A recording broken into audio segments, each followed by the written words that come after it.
Welcome everyone. My name is Virginia Hevesi. I am your civil celebrant for today. On behalf of the family of Harold Smith, I thank everyone for coming to this ceremony today. Harold Smith, as we know him as Harry, he died of heart attack while deep sea fishing with his mate Franco. His passion was deep sea fishing, winning many awards for his angling expertise. His wife Marion died 5 years ago. He is survived by his daughter Tempest, 3 sons and 4 grandsons. Her 3 sons Adrian, Christian, Eric, and 4 grandsons Zyle, Dylan, Kyle, Kai, and Fletcher. Death in several ways unites us all. Harry's death for a time demands as we put aside our toil, our cares, our business and pleasures, and our folly to unite ourselves with everyone here. Fellow mourners who share in the common bond of love, of awe and respect for Harry. It is fitting that we should reflect on what we owe on those who have gone before us. Our lives are but the latest notes in a music that began with the birth of humanity itself. Affection is a song of households knit in the bonds of mutual respect, and cities and states built upon courage and self-devotion are benefits bestowed by wit and labor, not only for the aid of the weak and helpless, but for the use of all, of knowledge won from nature, of precious thoughts and teaching imparted by wise men and women through ages. Our debt to the past is immense and profound. How much we owe to the goodness and intelligence and energy of men and women who are now dead and who toiled in faith and patience for the children of their day and for us in the future time. How few in these forerunners have we known. Yet we derive from them our life, health, sustenance, stores, learning, and all. Knowing that this great and past unites us in one of the most profound joys. As Augusto Comte said, to live in thoughts with the dead is one of the precious privileges in humanity.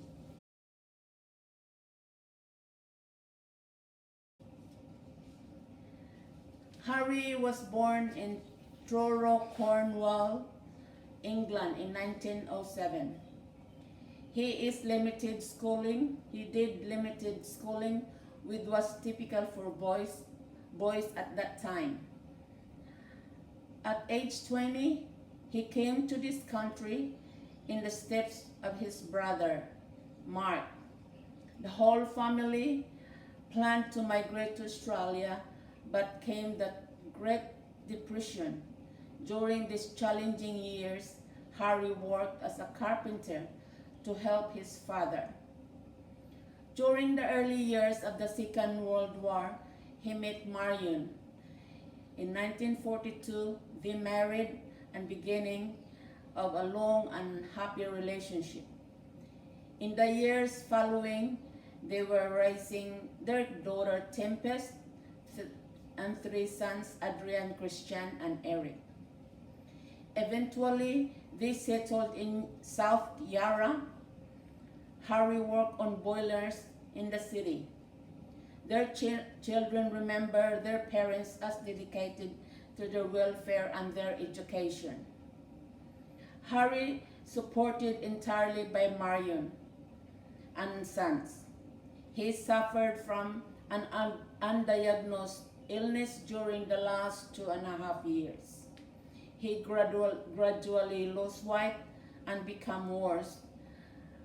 Last week, he was due to go to the hospital, but he met his death before he went. Last Thursday, 7th of September, 1978.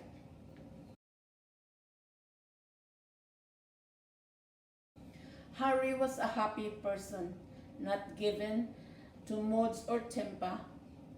He was an uncomplaining man who took life in his stride and faced with it even temperament. He was an extremely tolerant and broad-minded person who respected not only the views of conviction of others, but also their feelings and their imperfections, a kind and gentle person with a strong character. He was happiest in what he lived as his actual role of that family provider and father.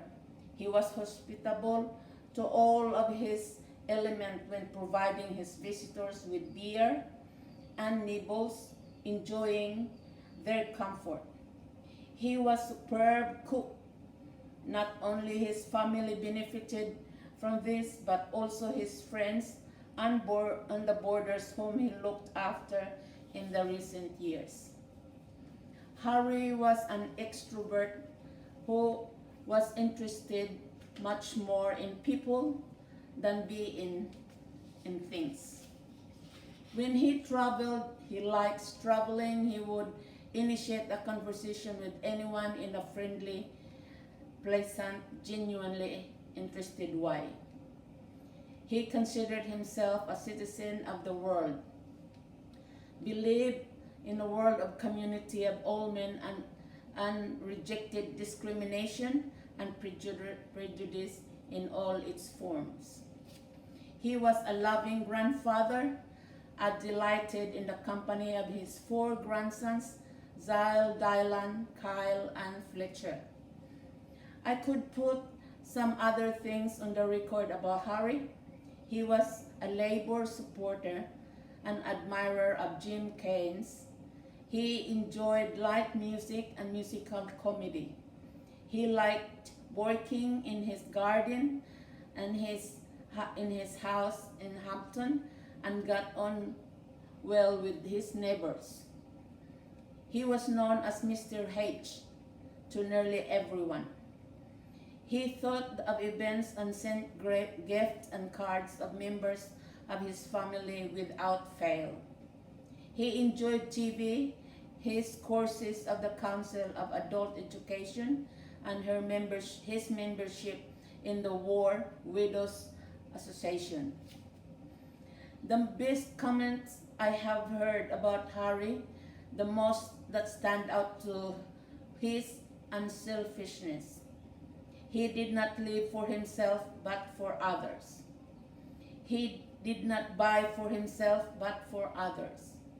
On the other hand, he hated being trouble to anyone or causing anyone else inconvenience, but he would go to the end of concern for his family, loved ones, and friends.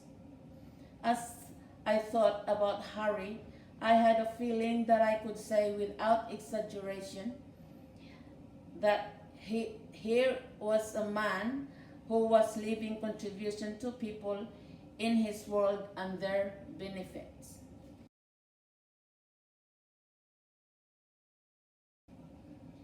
I will now call everyone to observe a few moments silence.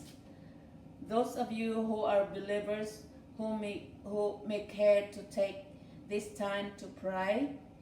Those of you who are not believers may just wish to take time to reflect on the meaning of Harry's life had for you.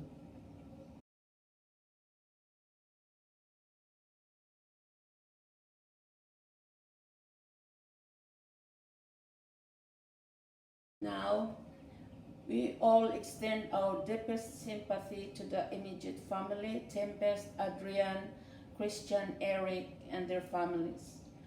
We come with them as mourners. We share their grief. When At other times, we grieve over lost opportunities, wealth, or health. Whenever a loss brings sorrow in our part, to turn the affliction to some wise purpose in our life experiences. We cannot think of Harry's death without resolving to live a fuller, more meaningful life of our own. Because we love him, we are here even now. He influences us. His death causes us to get our values into perspective.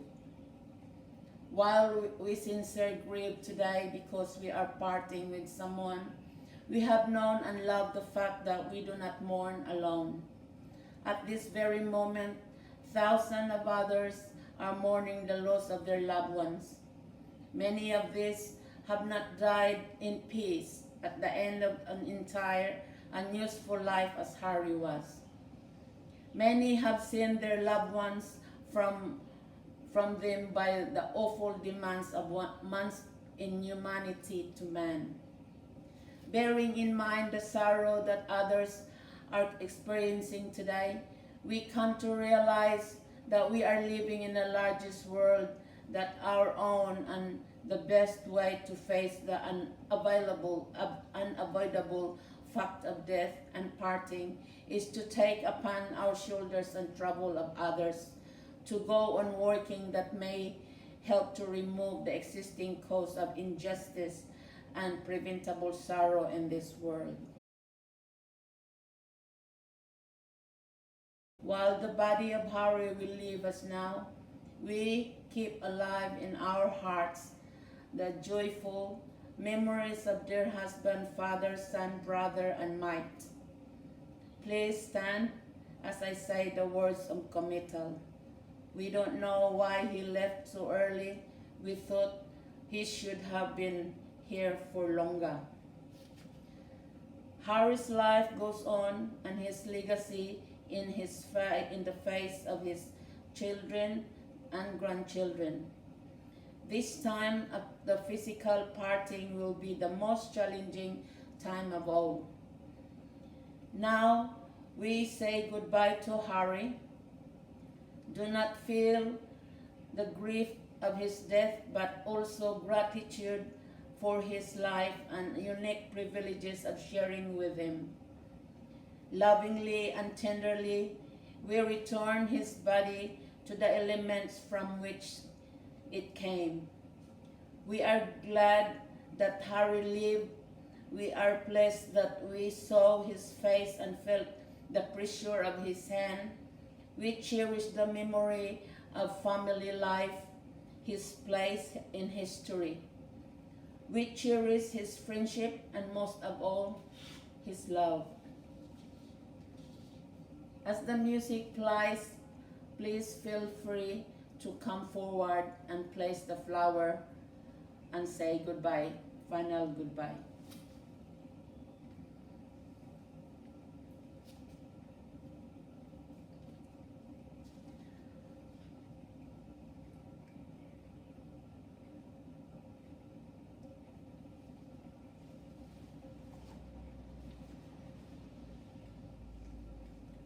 We will now proceed to the crematorium where the final part of this ceremony takes place.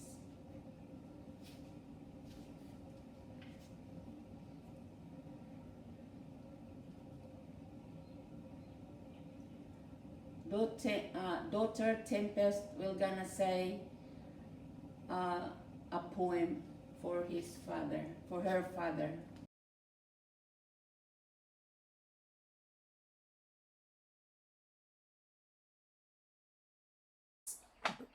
When death knocks.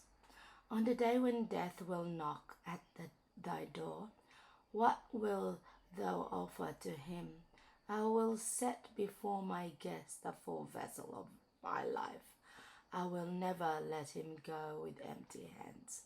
All the sweet vintage of all my autumn days and summer nights, all the earnings and cleaning of my busy life, I will place before him at the close of my day, when death will knock at my door. And also Franco, his Bismite, will say something as well, to read a poem.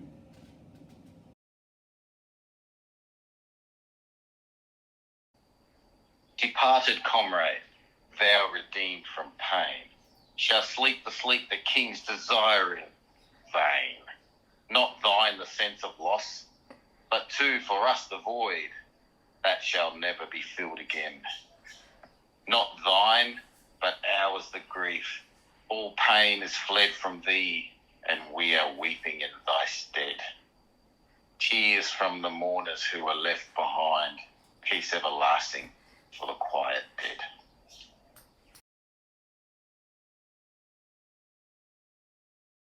Tenderly and reverently we commit our body of our friend Harry to purifying fire and ultimately to Mother Earth, from which life comes from, and to which life in the end returns. We are grateful for the life that he has lived and for the life has meant to every one of us. Now we're really resolved, and while we live, we will strive with all our might to make our living actual worth and carry on the work.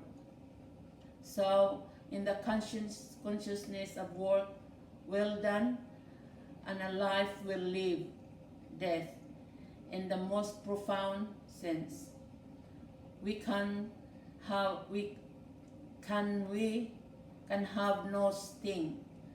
We now leave the ashes of our friend Harry in peace. With respect, we bid his farewell, thinking of him. Let us go to this place in the quietness of spirit and live with concern and affection for one another.